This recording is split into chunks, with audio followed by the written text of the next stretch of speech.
رسوله الكريم أما بعد عن عائشة رضي الله تعالى عنها قالت جاءت فاطمة ابنته أبي حبيش إلى النبي صلى الله عليه وسلم فقالت يا رسول الله إني امرأة استحال فلا أطهر أفأدع الصلاة فقال رسول الله صلى الله عليه وسلم لا إنما ذلك عرق وليس بحيل فإذا أقبلتن حيضتك فدعي الصلاة إلى آخره أو قال من صلى الله عليه وسلم صدق رسول النبي الكريم. அருமைக்குரிய சகோதரர்களே பெரியோர்களே, இன்று நாம் பார்க்கக்கூடிய பாடம்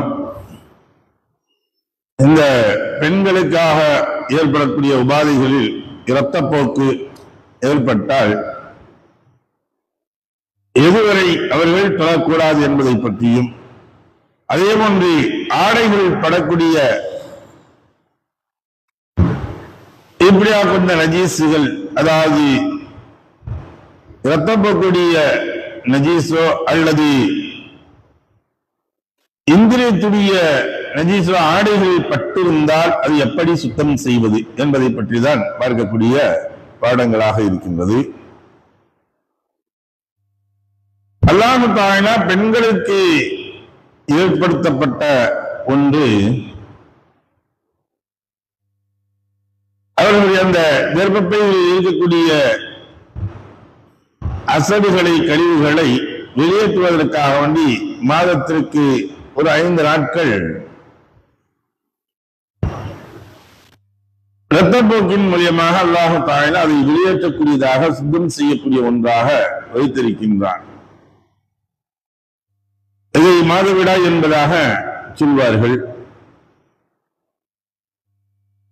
அதே சமயத்தில் அவர்களுக்கு அது தொடர்ச்சியாக நிற்காமல் ஒரு நபர்களுக்கு போய்கொண்டே இருக்கின்றது என்றால், இப்பொழுது இவர்கள் எப்படி தொழுவது, தொழுவதா இல்லையா என்பதை பார்க்கக்கூடிய சமயத்தில் ஆயிஷா சித்திகா ரலியல்லாஹு தஆலா அன்ஹா அவர்கள் கூறியதாவது, அபூ ஹபீஷ் என்பவரின் மகள் ஃபாத்திமா என்ற பெண் நபி ஸல்லல்லாஹு அலைஹி வஸல்லம் அவர்களிடம் வந்து, அல்லாஹ்வின் தூதரே, நான் அதிகமாக இரத்தப்போக்கு ஏற்படும் ஒரு பெண், அதிலிருந்து நான் சுத்தமாவதில்லை, எனவே நான் தொழுகையை விட்டு விடலாமா என்று கேட்டார்.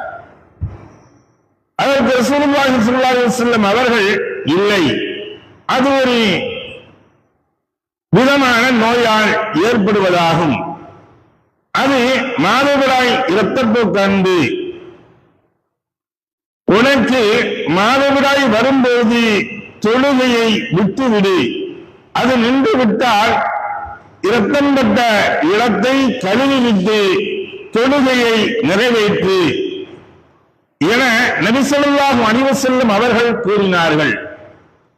மேலும் நபி ஸல்லல்லாஹு அலைஹி வஸல்லம் அவர்கள் அப்பெண்ணிடம், பின்னர் அடுத்த மாதவிடாய் வரும் வரை ஒவ்வொரு தொழுகைக்கும் நீ ஒழு செய்து கொள் என்றும் சொன்னார்கள்.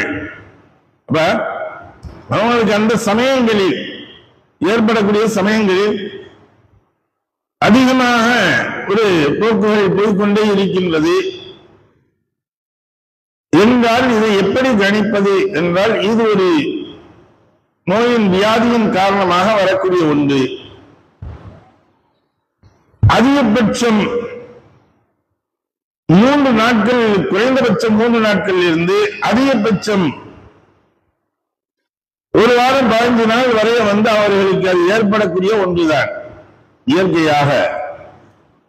அதற்கு மேற்பட்டு ஒரு நபர்களுக்கு தொடர்ச்சியாக இருக்கிறது என்றால் அது யாரின் காரணமாக ஏற்படுகின்றது என்பதை நாம் விளங்கிக் கொள்ள வேண்டும். அதற்கு பின்னால் அவர்கள் தொழுகையை கடைபிடிக்கலாம்.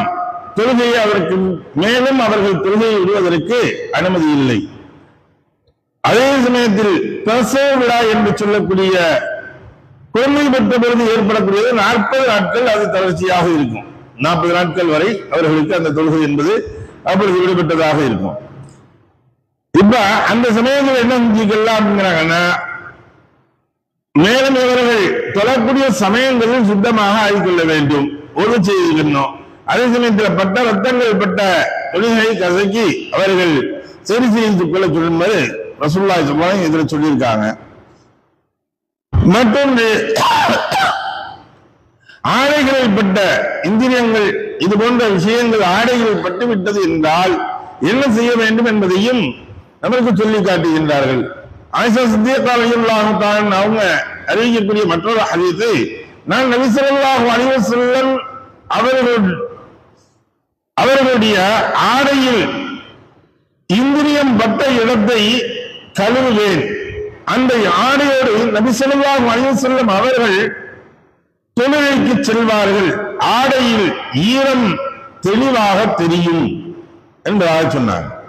அப்ப அந்த ஆடையை என்ன செய்யணும் அப்படின்னா, பட்டுச்சு ஒரு நபர்களுக்கு மற்றொரு மாற்று ஆடைகள் இல்லை, எனக்கு ஒரு சூழ்நிலைகள் இருக்கு, அல்லது அதே அவங்க ஒருத்தி போகக்கூடிய சூழ்நிலையில் இருந்தால் அந்த இந்திரியங்கள் பட்ட இடங்களை கழுவி கொண்டு சுத்தம் செய்து கொள்ளலாம். ஒண்ணு காஞ்சிருச்சு அப்படின்னா அதை சுரண்டி விட்டாலே போதுமான ஒன்று, சுரண்டி விட்டு தண்ணீராக கழுவி விட்டால் போதும். அப்பொழுது அதை காலத்தில் 2வது இவரை குளிச்சுட்டு அதே ஆடையை ஊற்றிட்டு இவர் துளை போலாம். துவச்சுதான் போடணும் அப்படிங்கிறது இல்லை, கட்டாயம் இல்லை. அந்த இடங்களை கழுவினாலே அந்த ஆடை சுத்தமாக ஆகிவிடும் என்பதைத்தான் உணர்த்துகின்றது.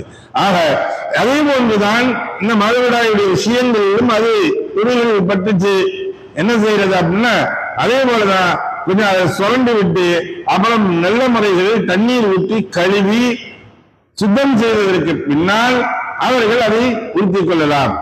அதை உறுத்தி அவங்க தொழுது கொள்ளலாம். அப்ப அந்த ஆடைகள் சுத்தமானதாக மாறிவிடும் என்பதுதான் இந்த ஹதீஸின் வாயிலாக நம்மளுக்கு உணர முடிகின்றது. ஆக துவைத்தால்தான், முழுமையாக துவைத்தால்தான் அது சுத்தமாக ஆகும் என்பது இல்லை. அதை கழுவினாலே, நஜீசுகள் பட்ட இடங்களை கழுவினாலே போதும். அதனுடைய வடுக்கள், அதனுடைய கரைகள் பட்டிருந்து அது தெரியுது, இதனால தொழுக கூடுமா கூடாதா என்பதை நாம் யோசிக்க வேண்டிய அவசியம் இல்லை. அதனுடைய வடுக்கள், அதனுடைய அந்த கரைகள் தெரிந்தாலும் பிரச்சனை இல்லை, நமக்கு கழுவி சுத்தம் செய்தாலே போதுமான ஒன்று என்பதைத்தான் இந்த ஹதீஸின் வாயிலாக நாம் விளங்க முடிகின்றது. எதை படித்தோமோ எதை கேட்டோமோ அதை விளங்கி நடக்கக்கூடிய நன்மக்களாக உள்ளவங்களான மாய்க்கால் உருவானாக. வாஹிர் தஅவானா அல்ஹம்துலில்லாஹி ரப்பில் ஆலமீன். சுப்ஹானல்லாஹி வபிஹம்திஹி சுப்ஹானக்கல்லாஹும்ம வபிஹம்திக வ நஷ்ஹது அன் லா இலாஹ இல்லா அன்த வ நஸ்தக்ஃபிருக வ நதுபு இலைக். ஆமீன். சுப்ஹான ரப்பிக ரப்பில் இஸ்ஸத்தி அம்மா யசிஃபூன் வ ஸலாமுன் அலல் முர்ஸலீன் வல்ஹம்துலில்லாஹி ரப்பில் ஆலமீன்.